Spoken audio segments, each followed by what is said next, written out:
문재인 정부가 이제 출범을 한 지 6일이 지났습니다. 근데 6일 동안 정말 많은 일이 있었거든요. 뭔가 그런 느낌. 못된 계모를 만나서 되게 고생하다가 친엄마를 다시 만난 그런 느낌이었어, 저는. 이 세상이 제대로 자리를 잡아가는 그런 느낌이었는데. 전국에 있는 계모들을 또 폄하하고 있는. 그러니까 못된 계모, 뺑덕어멈 요즘에 이런. 그 다시 새로운 가족들이 얼마나 많은데. 그냥 못된 계모라고 했잖아요. 아동 학대하고 그런 계모들. 네. 근데 그 6일 만에 이렇게 천지 개벽처럼 느껴지는 것은 네. 박근혜 정권이 전혀 아무 일도 안 했다는 걸 반증하는 거죠. 그렇죠. 그러니까 뭔가 하는 것처럼. 세상이 바뀌어도 이렇게 바뀔 수가 있나? 확 달라지잖아요. 일단 네. 그 대통령의 소탈한 모습, 뭐 그런 모습도 그렇고, 그리고 이제 격의 없이 참모들과 대화하는 거. 박근혜 정권 때 한 번도 못 가잖아요. 질문도 못하게 하는데. 기자들한테 질문도 못하게 하고. 네. 그리고 나서 전부 다 대면 보고 안 하고 소리만 보고하고. 그런데 같이 직원들이랑 밥도 먹고 회의하고 밥 먹고 나서 또 회의하고 끝나가지고 차도 한 잔 마시고. 아, 청와대 그 네, 잔디밭에서. 그럼요. 대통령이 또 아침에 출근하는 모습도 보여주고. 네. 아, 얼마나 좋아요. 그러니까요. 당연한 것들이 지금 세상 참 대단해 보이는 그러니까. 거죠. 그래서 말이야 지금 6일 지났는데 아무리 허니문 기간이라고 하지만 이렇게 민주정부 대통령이 탄생했는데 언론에서 빨아준 적. 특히 종편에서 이야 진짜 너무하다 싶을 정도로 빨아주더만. 많아요. 아니, 하루 동안은 TV조선에 빨간 마크가 파란색으로 바뀌어 있었어요. 하루 동안 지금 계속 그래. 종편 3사가 아주 뭐. 내 눈 내가 생맹 걸렸나 싶어가지고. 종편 4사가 아주. 너무 충격적이었어요, 진짜. 참. 대단합니다. 그리고 그 항상 민주당과 문재인을 까내렸던 네. 그런 패널들조차도 지금 찬양 일색이 적응이 안 돼. 정말 줄 잘 서고 잘 그러니까. 갈아타는 분들이에요. 인간들이 저렇게 활동을 했으니까 그 이명박 박근혜 정권에서 잘 나갔구나 이런 생각도 들어요. 네, 정말 그래야 되나 봐요. 오창석 같은 인간들이 빠른 기회주의자. 내가 빠른 태세 전환이라고 얘기하려고 했는데 오창석 같은 인간이라고 해서 얘기를 못 하겠네. 한두 명이 아니야. 나는 완전 다르죠. 나는 정말 진성권리당원 아니겠습니까? 아, 어쨌든 뭐 잘 될 거예요. 우리 오창석. 아니 내 얘기로 끝나면 안 되고 정말 이런 행태들이 쭉 지속됐으면 좋겠습니다.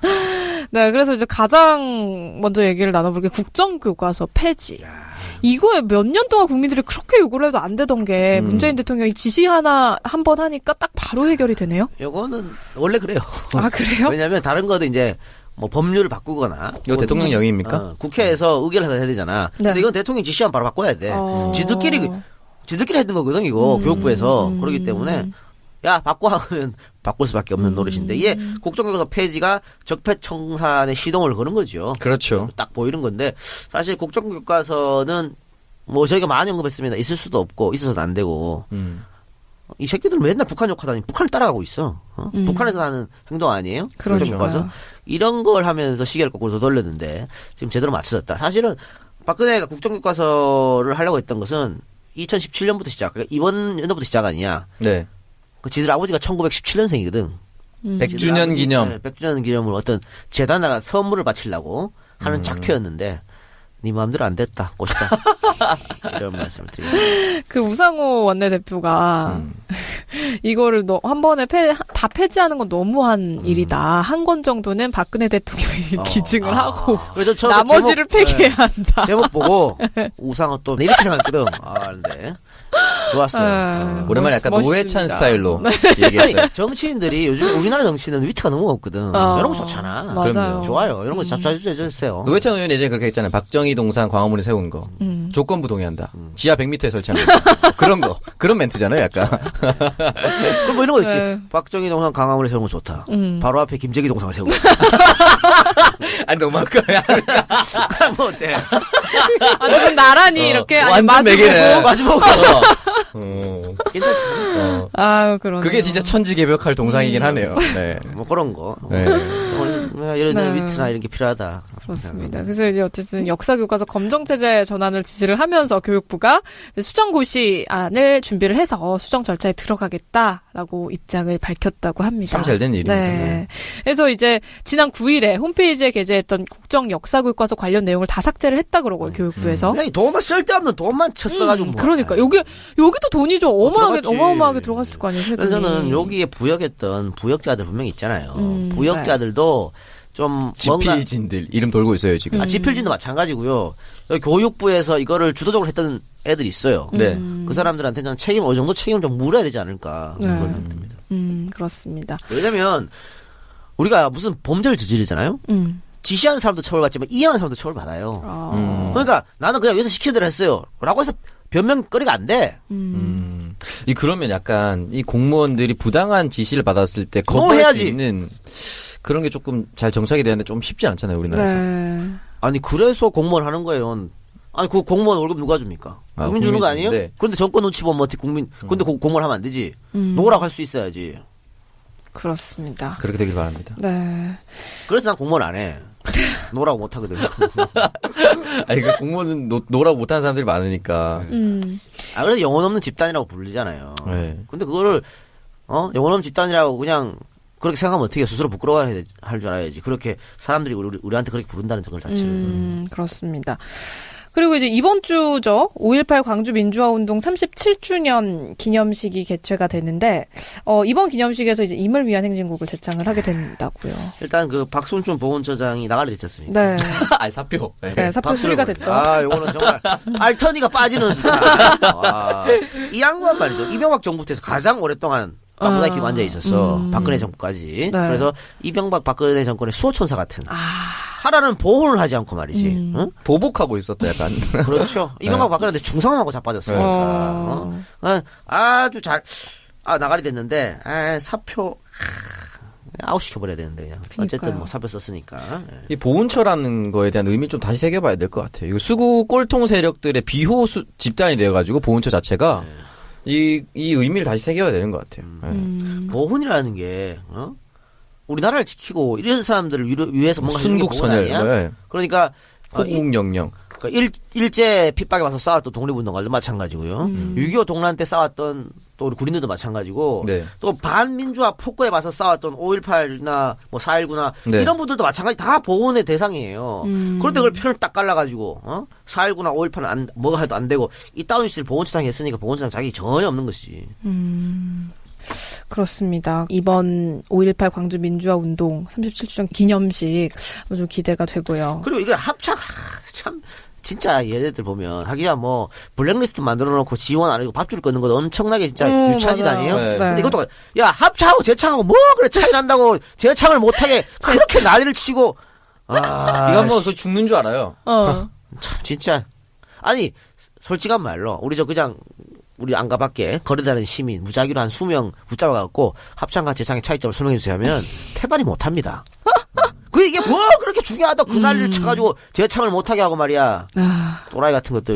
이번에 그 5.18 행사는 사실 보수 대통령들이 거의 참석 안 하지 않고 안 했죠. 총리 보내고 그랬잖아요. 이번에 아마 대통령 직접 참여해서 같이 노래 이번에 부르고. 당연하죠. 당연히 문 대표부터 시작해서 민주당 뭐 당 대표부터 다 참석해서 이명을 위한 행진곡으로 목을 터져라 네. 외치는. 지금 보니까는 한 역대 최고 인원이 초청받았다 그러니까 37주년 기념식에. 아주 장관을 이룰 것 같네요. 그럼요. 여러분들 혹시 시간 되시는 분들은 또 많이 참석해 주시고 사실은 뭐 김영삼 정부 때부터 이건 국가 지정 행사예요. 네, 맞아요. 당연히 대통령이 가가지고 민주화를 위해서 희생하신 분들한테 고개를 숙이고 감사의 마음을 전하고 해야 되는 거지. 쓰레기 같은 것들. 쓰레기 같은 것들 이런데 안 가고 질질 빼고. 그러니까 감옥 척하는 거야 지금 와서. 쌤통이다. 인실 줬다 가는 거지. 인실조. 인실조 곧 시작합니까? 저요? 네. 저 시작하죠. 시작합니까? 대통령도 당선 내는데. 정말요? 그럼 시작합니다. 제 나름의 적폐청산. 적폐가. 대한민국 정치 발전에 정말 1g도 도움이 안 되는 것들 하겠습니다. 기대해 주시기 바랍니다. 형이 안 다치길 바라겠습니다. 소리 소문 없이 사라지는 거 아니에요? 그렇죠. 네. 그리고 이제 문재인 대통령의 주요 공약 중에 하나가 비정규직을 없애겠다라는 것이었잖아요. 네네. 근데 공공부문에서 일단 먼저 비정규직의 정규직화가 진행이 될 것 같습니다. 그거 왜 그러냐면요. 대통령이 뭐 비정규직 없애겠다 했지만 사기업을 뭐라 못해요. 사기업 타치를 못하게 돼 있어. 어떻게 타치해? 그 사기업 타치하게 되면 그거 뭐 박근혜랑 다를 게 없지. 다만 공기업을 먼저 이렇게 해주는 모습을 계속 보여주면 사기업에서 따라갈 수밖에 없어요. 그런 사회 분위기를 만들어주는 국가의 거예요. 풍토를 만드는 거죠. 그럼요. 네. 그래서 공기업을 먼저 하는 게 공기업은 대통령이 의지만 있으면 할 수 있으니까. 그래서 가장 문제가 된 그러니까 지금까지 어떤 기관에서 그 분포도를 보면 비정규직 분포도가 가장 많다고 하는 인천국제공항공사부터 지금 손을 대기 시작한 거예요. 박수 받을 만한 일이다. 이게 실제로 이 1만 명의 비정규직자들이 하는 일들을 기계로 대체하려고 진행 중이었다고 합니다. 그래서 그런 부분에 있어서 사실은 국민을 고용을 해서 그 사람의 생활적인 안정을 국가가 이제 도와주는 모습은 참 좋은 것 같아요. 네. 근데 지금 국제공항공사 내에서 약간의 불협화음이 있다고 하는데 그건 뭐 이런 것 같아요. 그러니까 정규직으로 채용된 사람들 굉장한 경쟁을 거치고 들어왔잖아. 그런데 비정규직 그보다 경쟁이 덜했거든. 근데 이 사람들을 갑자기 정규직화하면 오히려 역으로 위화감을 느낄 수 있다. 이런 주장이 제기된 것 같은데. 네. 다른 등용문을 갖추었기 근데 때문에. 그럴 수도 있다고 보는데요. 네. 근데 경쟁을 빡세게 해서 들어왔든 좀 덜하고 들어왔든 같은 노동을 하면 저는 같은 대우와 같은 임금을 줘야 된다고 봐. 아니야? 동일 노동, 동일 임금 아니야? 근데 그 사이에서 또 같은 노동을 하면서도 일을 더 잘하는 사람이 있겠지. 그러면 진급에 또 플러스 알파를 주는 거고. 그러니까 지금은 비정규직 문제가 너무 심하기 때문에 일 자체가 다르면은 뭐 그거는 좀 불만을 나타낼 수 있지만 일 자체가 똑같다고 하면요. 나는 뭐 경쟁을 뚫고도 있다고 얘기할 필요가 없어요. 네, 그래서 일단은 뭐 이제 인천공항공사가 비정규직 10,000명을 정규직화 하겠다라는 계획을 발표를 했잖아요. 네. 근데 여기서 이제 일하고 있는 비정규직 직원들이 그 기쁨의 눈물을 흘리는 사진이 또 올라와서 마음이 굉장히 아니 뭉클하더라고요. 그건 당연한 거 아니에요. 네. 우리 저 국회에서 일하시는 환경위원들, 정규직 해줬을 때 다 또 눈물 흘리고 했잖아요. 네. 그 꿈이거든 사실 비정규직한테. 근데 이 비정규직 정규직화 관련해서 보수 언론들 그리고 경제신문들이 좀 부정적인 기사들을 많이 올리고 있더라고요. 경제신문 2개밖에 없죠. 네. 한국경제, 매일경제. 요거는 저도 오늘 아침에 조선일보에서 봤는데 네. EJ죠. 노동자와 또 지금 문재인 정부 이간질 시키는 겁니다. 그리고 문재인 정부를 지지하는 사람들을 이간질 시키는 거예요. 그러니까 당장 확인해 보지도 않고 이런 기사가 나면 문재인 지지자들이 그 비정규직을 정규직화 해달라는 사람들한테 야 좀 기다려. 뭐 다 숟가락 올려? 재인정이 알아서 할까? 뭐 이런 나온다고. 근데 사실은 어떻게 돼 우리 있냐면요. 인이가 알아서 할 거라고. 그게 아니고 이거는 철저한 조선일보의 기계 기사예요. 조선일보에서 예를 든 기사가 뭐였냐면 서울대에 이제 비정규직 조교들 네, 비정규직 정규직 조교. 바꿔달라 이거거든. 그래서 정규직 전환 뭐 너도 나도 다 주장해 뭐 이런 거였는데 이분들요 정규직으로 전환해달라고 한 거 벌써 작년 2016년이야. 2016년부터 지금까지 계속 하던 거였어요. 네. 근데 마치 대통령 바뀌고 요때다 싶어서 하는 것처럼. 공항공사 해주니까 마치 우리가 이때다 요구한 것처럼 그렇게 지금 기사를 써서 몰아간 거야. 네. 아주 정말 헤드라인이 우리도 정규직으로 안 해주면 파업. 본물 터진 비정규직. 그러니까 정말 쓰레기 같은 기사를 네. 이게 쓰고 있다는 거죠. 이거 말고 또 조선일보에서 예를 든 게 또 어디였지? 학비 노조 파업이에요. 학비.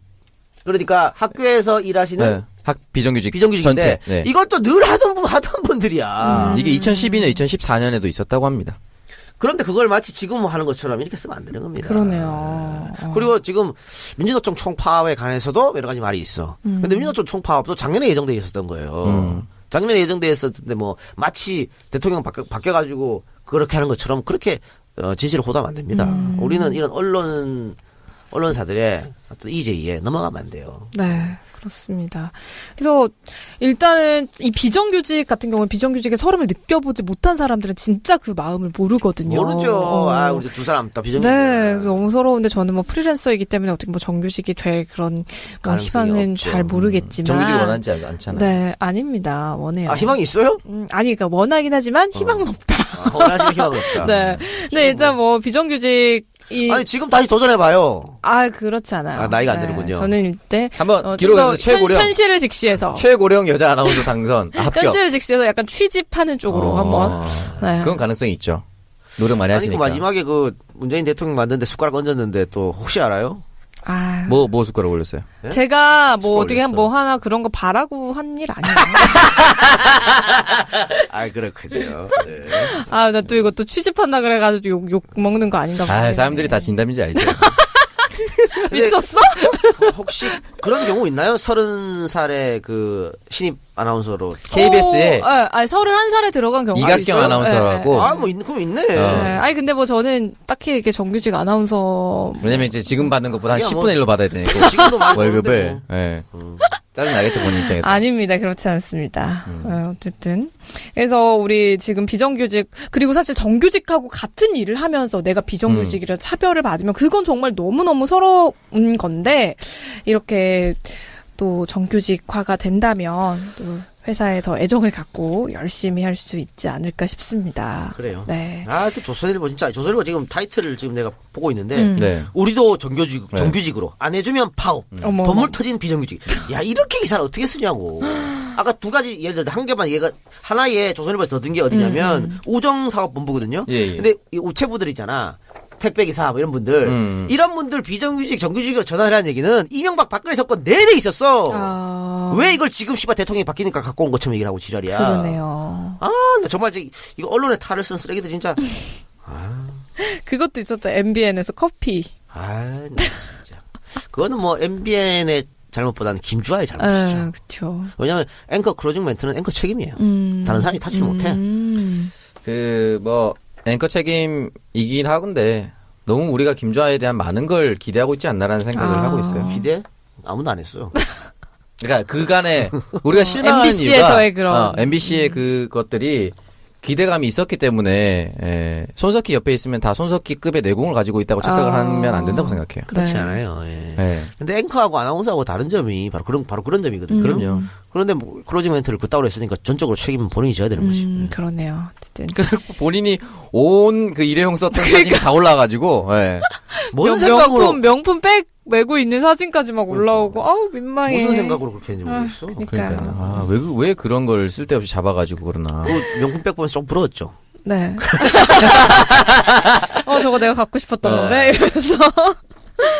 네, 그리고 이제 조국 민정수석도 연일 화제가 되고 있습니다. 지금 국정농단 사건 관련해서 정윤회 문건에 대한 재조사에 나서겠다라고 밝혔는데. 대통령이 지시했죠. 네, 민정수석실 차원의 재조사뿐만 아니라 정윤회 문건으로 안타깝게 사망한 이 고 최경락 경위 사건에 대해서도 경찰도 같이 지금 재조사를 검토하고 있다고요. 이렇게 보야 됩니다. 뭐 대통령이 지시를 했다 그랬지만 네. 민정수석이 검찰을 지휘할 수 없어요. 네, 말했죠. 마찬가지로 네. 민정수석이 경찰한테 압력도 넣어도 안 돼. 네. 그러니까 이건 별개로 봐야 돼요. 그냥 대통령이 얘기했고 조국 민정수석이 뭐뭐 해야겠죠 하는 것은 원론적인 얘기였고 지금 조국 수석이 하는 거는 본인이 민정수석이기 때문에 과거에 민정수석권은 볼 수 있어요. 네.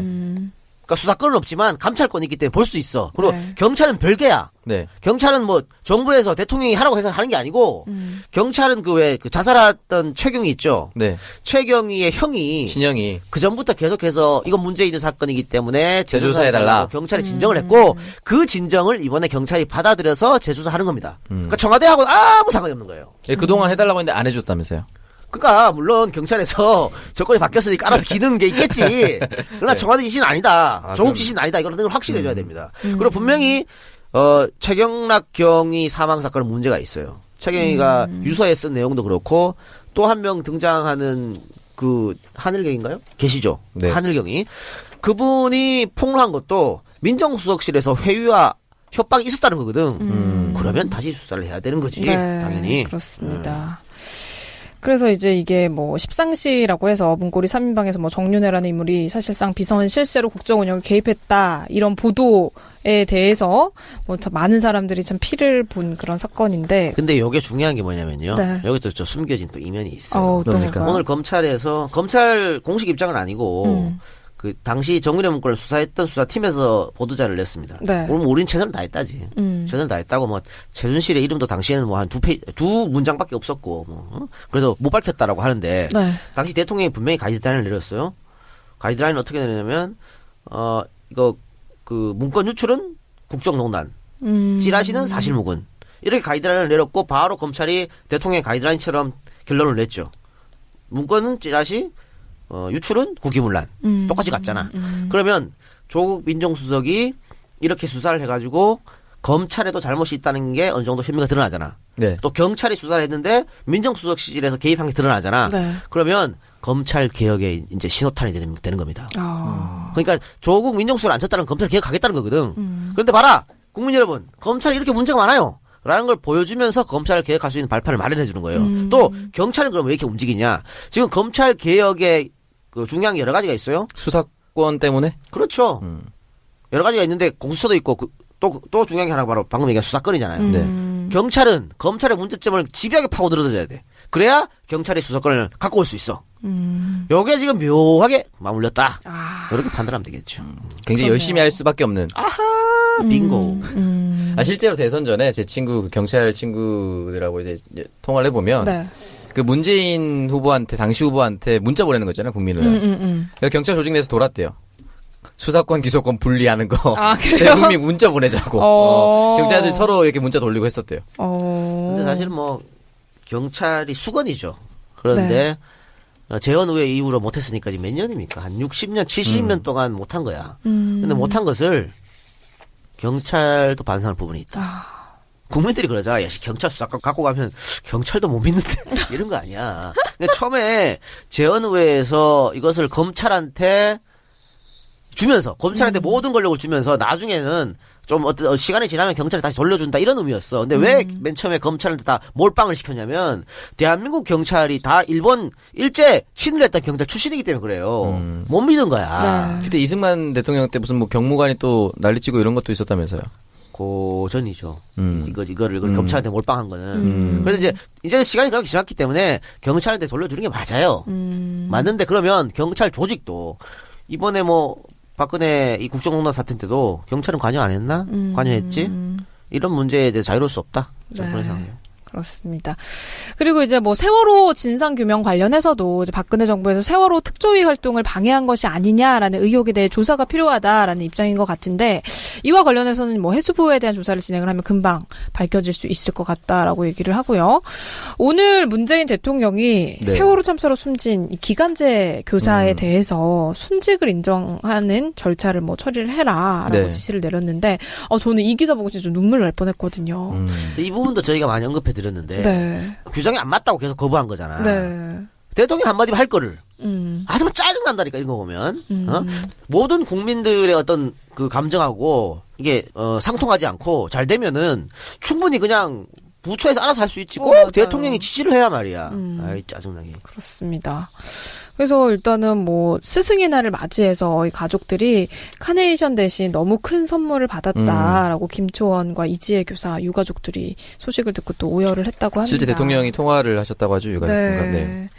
그리고 뭐 이 세월호뿐만 아니라 대통령이 정말 소통하는 행보를 보여서 또 화제가 되고 있는데 세월호 보도에도 직접 댓글을 또 남겨서 네, 문변이라고 남겨서 이 세월호 희생자들 아직 돌아오지 못한 분들에 대한 이름을 한 분 한 분 언급을 하면서 미수습자들이 하루빨리 가족의 품으로 돌아오길 기원한다라는 댓글을 남겨주셨더라고요. 뭐 대통령의 의지인 것이죠. 네. 지지를 밝히고자 하는. 그런데 또 한국 땅에서 이걸 가지고 또 발끈하더라고. 나 새끼들 참. 뭐라고 발끈했어요?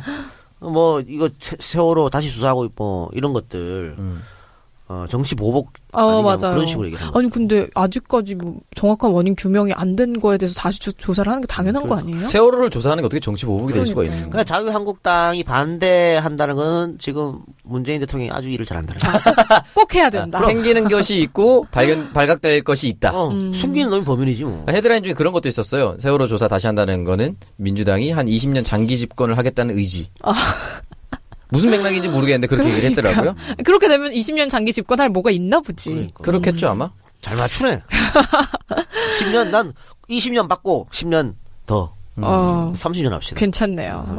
그렇습니다. 쭉 가는 것도 나쁘지 않은 것 같아요. 그러니까 30년 동안 민주당 정부가 쭉 기본적으로 이번 지방선거를 기준으로 자유당 자체가 극우 정당으로 몰락을 하고 그나마 정상적인 바른정당이 그냥 보수의 자리로 가는 게 낫지 않나라는 생각을 해요. 네. 다 말로 했으면 좋겠어요.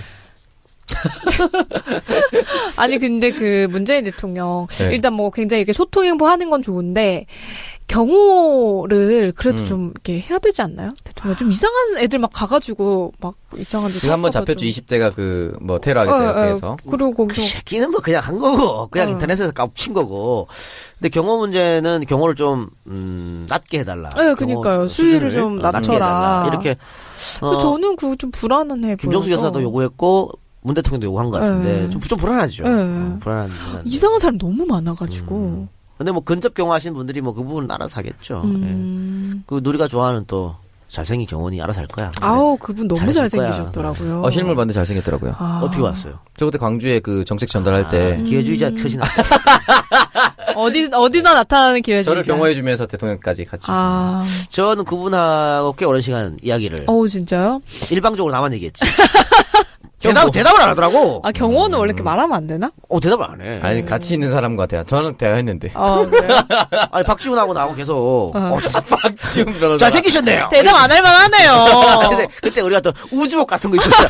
우주복 입고 대통령 당시 후보였죠. 후보가 안에 들어가 있었고 5분이면 나온다 그랬는데 한 20분을 안 나온 거야.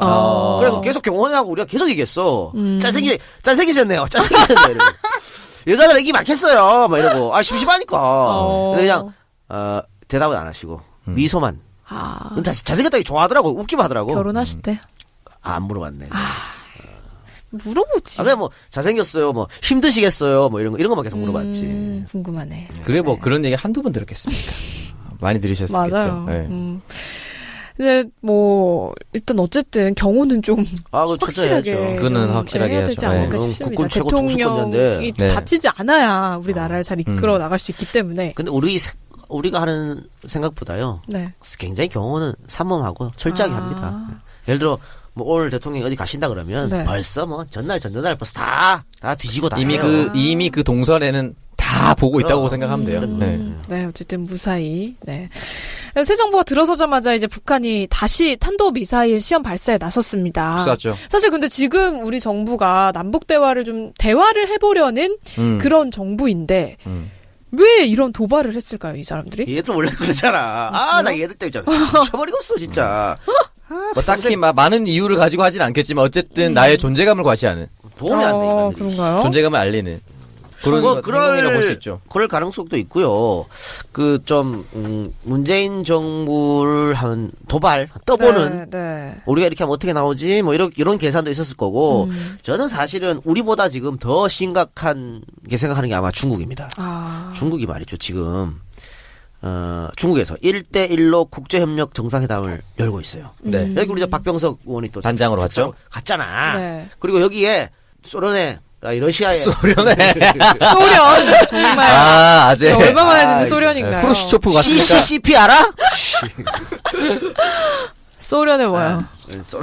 소련의 대통령도 오시고 그랬단 말이야. 네. 그러니까 그리고 세계 각국의 이제 정상들이 파견됐고 지금 시진핑 주석이 이 행사에 엄청나게 공을 들이고 있어요. 본인의 역점 사업이에요. 그럼 본인의. 근데 여기다 북한이 찬물을 확 끼얹어버렸어. 그러니까 시진핑이 지금 굉장히 빡돌았을 거예요. 근데 왜 그걸 북한을 몰랐을까? 북한도 여기 초청받았거든. 그럼에도 불구하고 이렇게 찬물을 뿌리는 행동을 했기 때문에 북한이 우리를 떠보는 것도 있지만 중국을 한번 떠보는. 왜냐면 저 시진핑이랑 트럼프랑 정상회담 했잖아요. 그 이후로 시진핑이 북한보다는 미국과 좀 가까워지려는 어떤 제스처를 보였단 말이지. 거기에 대한 반발 작용과 여러 가지가 있지 않을까. 나 여기 있어요. 그럼요. 그러네요. 두드러 맞아봐야 정신 차리지. 네. 근데 이제 뭐 일단 외교 안보 라인의 인사가 좀 빨리 이루어져야 하지 않을까. 중요합니다. 네. 근데 그만큼 중요하기 때문에 지금 느려지고 있다라고 보시면 될 거예요. 고심하고 있다. 장고를 하고 있다. 굉장히 느려지고 있거든요. 좀 안타까운 게 이번에 그 NSC 회의 열었잖아요. 네. 야, 임종석 실장 빼고는 다 부역자들이야. 너무 안타깝더라고요. 김관진 안보실장부터. 김관진부터 시작해하고 한민구. 윤병세, 한민구 전부 그런 것들이랑 대통령이 난 마주 앉아 있는 것 자체가 짜증나. 윤병세. 다 있었다니까 그게. 오랜만에 됐네요, 우리. 그러니까. 우리 백화점 갔던. 그래 바지나 고쳐가지고 왜 거기 앉아 있어? 역대 최악의 외교부 장관. 역시 외교부 맞습니다. 장관은 이수혁 대사님 같은 분이. 정말 잘 빨아주네요. 네. 박수를 보냅니다. 내가 빠는 건 정말 장난이 아니다. 지금 오창석이 이렇게 설레발 치는 바람에 이수혁 대사 장관이 안 될 것 같은 느낌이. 이거 편집해주세요. 원래 설레발 치면 안 되거든. LG 팬들 맨날 LG 엘레발. 시즌 초반에 잘한다고 해서 결국은 안 되잖아. 그런 거야. 엘레발. 네, 그리고 이제 지금 주변 4대국의 특사를 파견을 하기 위해서 준비 중인데 명단이 다 확정이 됐죠? 예. 네. 일단은 뭐 미국은 홍석현 네. 전 중앙일보 사장. 이것은 홍석현에 대한 호불호를 떠나서 뭐 준비대사도 했고 네. 가장 미국과 대화가 통하는 이건 실리적으로 잘 판단한 겁니다. 이거 욕할 필요 전혀 없어요. 그리고 중국은 이해찬 의원. 네. 일본은 문희상 의원. 네. 러시아는 송영길 의원. 네. 이유는 조윤재. 정책단장이. 송영길 의원 같은 경우에는 러시아하고 굉장히 또 남다른 각별한 또 친분과 인연이 있기 때문에 네. 파견된 것 같고요. 이해찬 의원 같은 경우에는 소위 말하는 실세. 그러니까 당신들한테 이만큼 우리가 뭘 한다 이걸 보여주는 거예요. 역시 외교는 이렇게 하는 거예요. 묵직하게 가는 거죠. 아트를 보여주는 겁니다. 그 해당 정권에 조금 힘 있는 인사를 보낸다고 하더라고요. 그럼. 실세였던. 그러네요. 예. 그렇습니다. 그럼 문희상 의원 같은 경우에는 뭐 한일 의원 연맹에서 이제 회장직도 맡고 했었기 때문에 그렇게 이제 됐겠죠. 또 문희상 의원 또 얼굴부터 또 기를 죽이잖아. 네. 맞아요. 딱 가는 순간 애들이 그렇죠. 죽어 일본 애들이. 예. 몇몇 분들이 청와대는 그 얼굴 권위 뭐지 그거 얼굴 패권. 얼굴 패권. 인데 대사는 얼굴 패권이 전혀 아니다. 얼굴 패권 아닌 사람들 해외로 내보내버린다. 이렇게 농담으로 얘기하시는 분들도 계세요. 네, 근데 이제 특사가 파견되면 어떤 효과들을 좀 얻어볼 수가 있을까요? 글쎄 뭐 이제 그만큼 우리가 외교 특히 주변 강대국을 신경을 쓰고 있다는 걸 하면서 네. 각국마다 처한 사항이 다 다르잖아요. 네. 그런 문제점을 심도 있게 얘기하는데 대통령이 어떤 치서를 전달했는지 우리가 알 수 없습니다만 네. 어쨌든 우방과 외교 협력을 강화한다. 또 문제점은 좀 해결해 나가자 이런 거 아니겠어요? 예. 일단 뭐 없던 외교가 생겼으니까 잘 할 거라고 봅니다. 네. 네. 그래서 이제 박 전 대통령이 입버릇처럼 말하던 비정상의 정상화가 이제야 좀 이루어지고 있는 것 같습니다. 참 며칠 만에 보여준 많은 변화들이 파격이 아니라 이제 상식적인 당연히 그래야지 이런 식으로 받아들여져야 우리나라가 이제 정상적인 나라가 됐다라고 볼 수 있을 것 같은데 우리가 같이 한번 조바심 내지 말고 차분하게 지켜보면서 함께 하면서 또 힘을 보탤 수 있었으면 좋겠습니다.